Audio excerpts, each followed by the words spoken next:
মেকআপের জাদুতে কখনো কখনো সিনেমার চরিত্র নিজেই জীবন্ত হয়ে ওঠে আর দর্শক মনে ধরে যায় সেই রূপকল্পকেই। শাকিব খানের কেরিয়ারে প্রিয়তমা ছবিটি সেই মুহূর্তের মতো যা নতুন করে জোয়ার বয়ে আনে।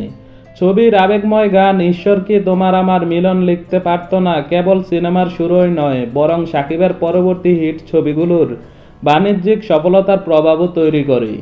এমনকি যারা আগে সাকিবের প্রতি মুখ ঘুরিয়ে দিয়েছিল তারা আবার ফিরে আসে এই গান ও চরিত্রের আবেগে।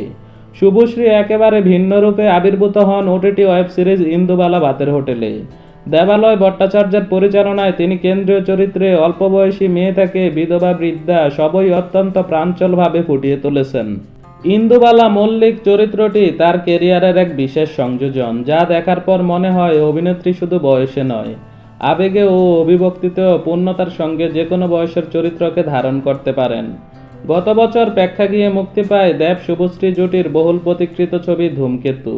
এই ছবিতে দেব এক বয়স্ক বৃদ্ধের রূপে উপস্থিত হন, যা দর্শকদের কাছে এক বিশেষ আকর্ষণ ছিল। সিনেমাটি কেবল হিটই হয়নি, ব্যবসায়িকভাবেও সফলতা অর্জন করে, প্রমাণ করে যে মেকআপ ও অভিনয়ের মিলিত জাদু চরিত্রের প্রভাবকে দ্বিগুণ করতে পারে। এই তিনটি উদাহরণে স্পষ্ট দেখায় কিভাবে মেকআপ, চরিত্রের বিশদ বিবরণ এবং অভিনয় একত্রে দর্শকের মনে চিরস্থায়ী ছাপ ফেলে।